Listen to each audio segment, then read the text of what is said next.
दोस्तों, आज fake news जो है हमारे समाज को तोड़ने के लिए एक कोड से कम नहीं है।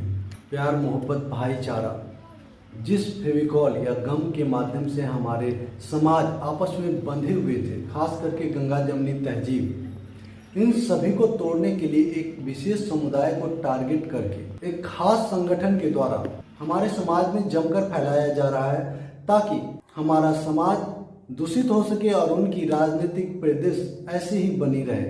आपको बता दें कि यह पहली बार नहीं है कि देश में एक खास सत्ता आने के बाद इस तरीके से देश में हिंदू मुस्लिम वैमनस्यता को बढ़ावा मिला है। आपको जानकारी होगी कि जब जब सत्ता के करीब आरएसएस यानी कि राष्ट्रीय स्वयंसेवक संघ आई है, तब तक इस देश में फेक न्यूज की बौछार हुई है। हालांकि जिस तरीके से पिछले 7 सालों में हिंदू मुस्लिम वैमनस्यता को बढ़ाने के लिए फेक न्यूज का इस्तेमाल किया गया है, इतिहास में ऐसा इतना ज्यादा कभी नहीं देखा गया। कहीं ना कहीं यही कारण है कि पिछले 7 साल यानी कि 2014 के बाद से लगातार जितने भी चैनल से हर चैनल फेक न्यूज एक्सपोज करके एक नया न्यूज देना शुरू कर दिया है, जिसमें फेक न्यूज को एक्सपोज किया जाता है। हालांकि इसमें भी कई चैनल्स अपने अपने सुविधा के अनुसार अपने आकाओं को देखते हुए, उन्हें बचाते हुए वैसे न्यूज को एक्सपोज करते हैं जिससे उन्हें कोई चोट ना पहुंचे। इस बात का विशेष ख्याल रखा जाता है कि एक खास पार्टी को किसी भी तरह का नुकसान नहीं होने पाए। जैसा कि आप सब जानते हैं कि आरएसएस यानी राष्ट्रीय स्वयंसेवक संघ, इसके लिए यह काम कोई नया नहीं है। आजादी की लड़ाई के वक्त से आजादी होने तक में भी, यहाँ तक कि विभाजन की विभीषिका में इसने इसके अपने फेक न्यूज के द्वारा उस विभीषिका की आग में घी का काम किया। दोस्तों, ज्यादा तो नहीं, लेकिन अभी मैं उस एक फेक न्यूज की बात करूंगा जिसके कारण राम मनोहर लोहिया गांधी जी पर भड़क उठे। बात विभाजन के वक्त का है, जब कलकत्ता और नवाखाली जैसे देश के अनेकों स्थान पर हिंदू मुसलमान दंगे हो रहे थे। ऐसे में जब नवाखाली में कुछ शांति हुई तो अचानक से दिल्ली में दंगे भड़क उठे। तब उस दंगे को शांत कराने के लिए, काबू पाने के लिए गांधी जी ने इसकी जिम्मेदारी राम मनोहर लोहिया जी को दिया। लोहिया जी उस क्षेत्र में काम कर रहे थे। तभी एक दिन सुबह लोहिया जी जब अखबार खोल रहे थे तो अखबार के मुख्य पेज पर ही एक खबर छपी थी। खबर के मुताबिक दिल्ली के एक मुस्लिम इलाके में 303 राइफल बरामद की गई। इस घटना की पूरी जानकारी राम मनोहर लोहिया जी के पास थी।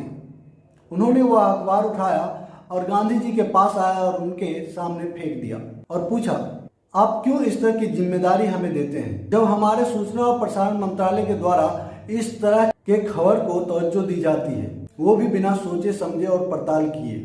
लोहिया जी ने गांधी जी से बड़े कड़े लहजे में पूछा कि अगर सरकार की तरफ से इतने बड़े पैमाने पर अखबार में इस तरह के बेबुनियाद खबर दिखाए जाते हैं, छापे जाते हैं, तो हमारे द्वारा किए गए हफ्तों और महीनों के काम चौपट नहीं हो जाएंगे?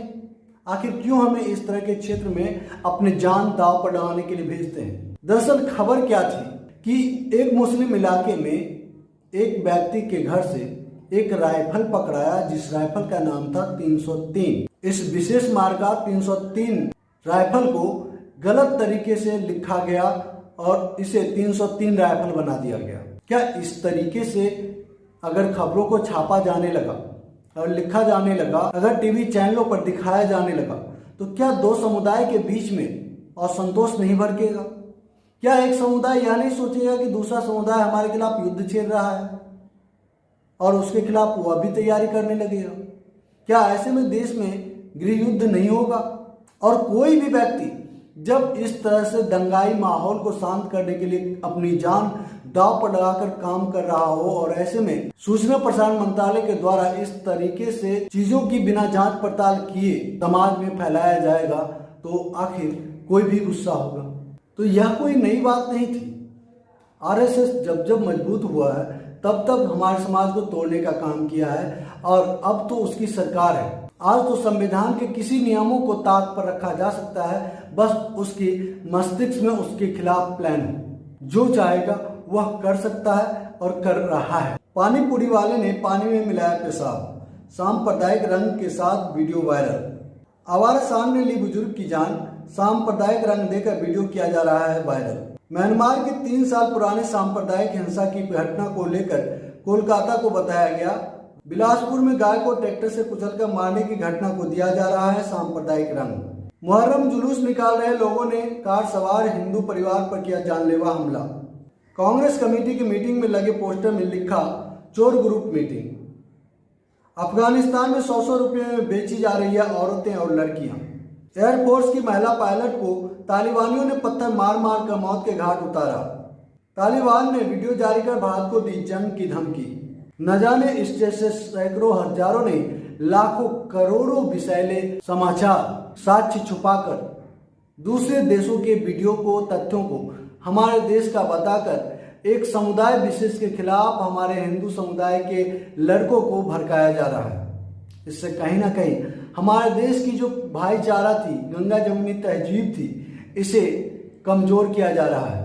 हम सबको इसके खिलाफ एकजुट होना होगा। यह नहीं भूलना होगा कि जिस विभाजन विभीषिका की वर्षी मनाने के लिए प्रधानमंत्री जी मरे जा रहे हैं, तड़प रहे हैं, आखिर उस विभाजन की विभीषिका को इतना बड़ा रूप किसने दिया? इतना बड़ा रूप देने के पीछे दो ही लोग थे, एक मुस्लिम लीग और दूसरा राष्ट्रीय स्वयं सेवक संघ। इन दोनों के बीच डील हुई थी कि अंग्रेजों से भारत स्वतंत्र होगा तो दो ही रूप में होगा, इसके दो टुकड़े होंगे, और वह मुस्लिम देश पाकिस्तान के रूप में और दूसरा हिंदू देश हिंदुस्तान के रूप में। पहले का मुखिया मोहम्मद अली जिन्ना होगा पाकिस्तान का और दूसरे के कर्ता धर्ता हिंदुस्तान के राष्ट्रीय स्वयं सेवक संघ होगा। हालांकि अंग्रेज जानते थे कि राष्ट्रीय स्वयं सेवक संघ कहीं भी इस देश के नेतृत्व करने लायक नहीं है, उसके लिए हमारे द्वारा फेंके गए टुकड़े ही काफी हैं। इसलिए अंग्रेजों ने पाकिस्तान के लिए मोहम्मद अली जिन्ना को सर्वे सर्वा तो मान लिया, लेकिन भारत के लिए कांग्रेस को ही अपना पक्षकार माना, जिसके कारण संघी और हिंदू महासभा के लोग तिलमिला से गए और उन्होंने एक दूसरे के खिलाफ जहर बोना शुरू किया। पाकिस्तान से आने वाले हिंदुओं को भारत में रुकने वाले मुसलमानों के खिलाफ भड़काया। उन्हें कहा गया कि तुम्हारे बहू बेटियों के साथ पाकिस्तान में ये हुआ, इसलिए इन मुसलमानों के साथ तुम वही करो। बाहर बाहर देश के सरकार को यह दिखाया गया कि हम पाकिस्तान से आ रहे लोगों के लिए सुरक्षित शिविर लगा रहे हैं, उनके रहने खाने की व्यवस्था कर रहे हैं, बसाने की व्यवस्था कर रहे हैं, लेकिन उसकी आड़ में इन संघियों ने हमारे देश के हिंदू मुस्लिम परिवारों के बीच विष बोने का काम किया और लोगों को मारने काटने का काम किया। तमाम इतिहास, ये मैं कोई मनगढ़ंत बातें नहीं कर रहा हूं। इससे जुड़ी तमाम खबरें आपको ऐतिहासिक किताबों में मिल सकते हैं। हालांकि मैं कहूँगा कि आप गूगल करके भी अनेक किताबों को, अनेक जानकारियों को पढ़ सकते हैं। हालांकि इस पर ध्यान देना होगा कि कौन सी बातें सही है और कौन सी बातें गलत। मैं आपको पूरी तरीके से क्लियर कर दूं कि अगर कोई जानकारी, अगर उसमें कहीं से भी दो समुदाय के बीच अगर नफरत फैलाने वाली लगी तो तुरंत उस पेज से हट जाइएगा, क्योंकि वह संघियों का पेज होगा। एक नहीं, 10 50 सैकड़ों पेज को आप पढ़िए, समझने की कोशिश कीजिए कि आखिर क्या हुआ था उस वक्त और क्यों प्रधानमंत्री कांग्रेस को बदनाम करने के लिए। दरअसल प्रधानमंत्री विभाजन की विभीषिका के घाव को कांग्रेस के मत्थे मढ़ना चाहते हैं। आखिर कौन इस तरह की भयावह चीजों का वर्षी मनाएगा? अभी कल परसों ही आपने देखा कि जलियांवाला बाग को डेवलप किया गया, उसका उद्घाटन उन्होंने किया, लेकिन उस दिन उन्होंने दोहराया क्या? अंग्रेजों की तरह किसानों के ऊपर लाठी डंडे से उनके सिर फाड़े गए। मन में शक मत रखिए कि ये सरकार हिंदू मुस्लिम एकता, देश को एकत्रित करके रखेगी। ये हर वो काम करेगी जिससे हमारे देश में, हमारे समाज में दो धर्मों के बीच की खाई को और चौड़ी होने में मदद मिलेगी, और इसका खामियाजा कहीं ना कहीं हम और हमारे समाज को, हमारे राष्ट्र को ही चुकाना होगा। इस टॉपिक पे इतना ही। अगर हमारी यह प्रस्तुति आपको अच्छी लगी तो वीडियो को लाइक कीजिए, शेयर जरूर कीजिए, और जो दोस्त पहली बार हमारे चैनल पर आए, आपसे निवेदन है हमारे चैनल को सब्सक्राइब कर लें और बेल आइकन को जरूर दबा दें ताकि हमारा हर एक वीडियो सबसे पहले आपको मिले। जय हिंद, जय भारत, जय संविधान।